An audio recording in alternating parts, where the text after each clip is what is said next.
Bonjour, bienvenue pour cet exercice Polynésie, jour 1 2024 qui porte sur la récursivité. Donc on a une situation qui est une situation de rugby avec une situation où l'équipe gagne 3 points pour une pénalité, 5 points pour un essai non transformé et 7 points pour un essai transformé. Dans un premier temps, on désire écrire une fonction possible avec pénalité qui prend en paramètre un score et renvoie true. Donc ici, si on ne marque que des pénalités, ça signifie qu'on est un multiple de 3. Donc la fonction, je rappelle que le mot-clé en Python c'est def, donc c'est possible avec pénalité seul. Donc en paramètre, on prend le score, on va l'appeler score, tout simplement. Voilà.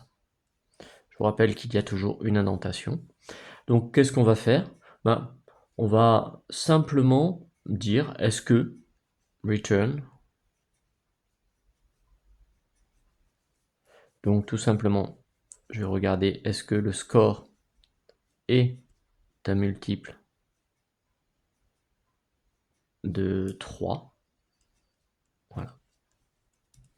Et donc là, ici, on a notre fonction qui tout simplement nous donne si le score a été obtenu à l'aide de pénalités seules.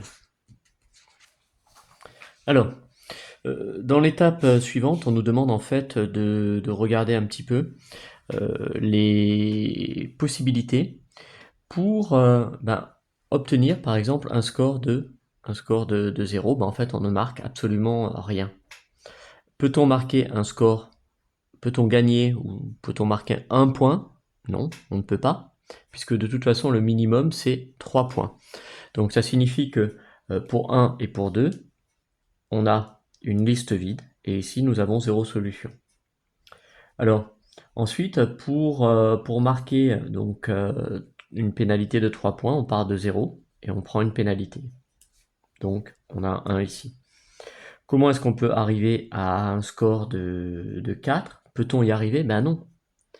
Puisque, en fait, on a soit 3, c'était indiqué dès le départ dans le sujet, 3 points, 5 points ou 7 points. Donc 4 points, c'est impossible. Donc ça signifie que ici, on a une liste qui est une liste vide avec 0 solution.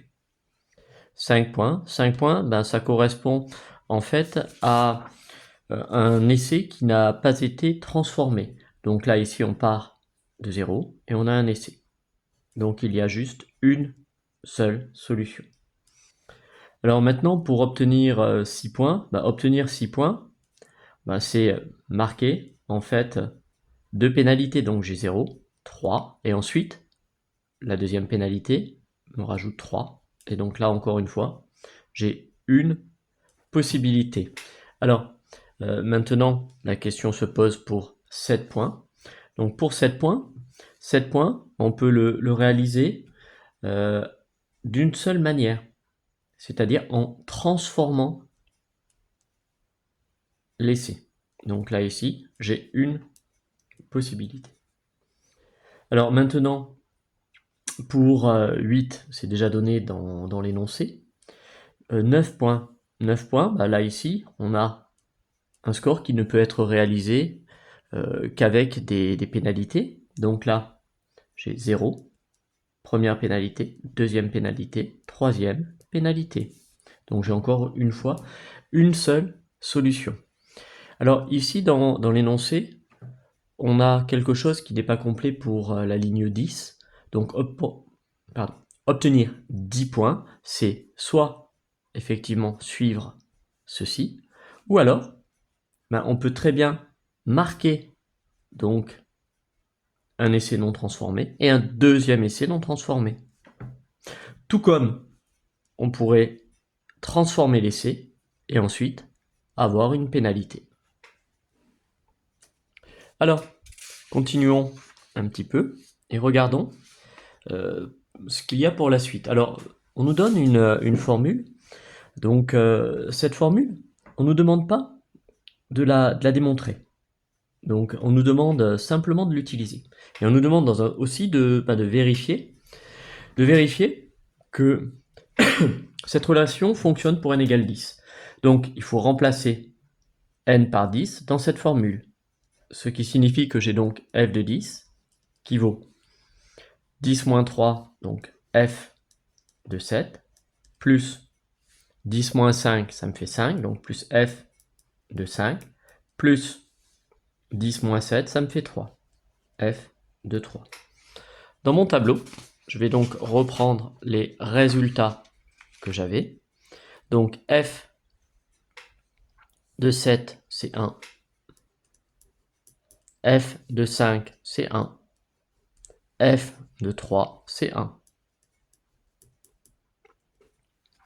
On vérifie. F de 10, est bien 3. On vient donc de vérifier cette relation pour n égale 10.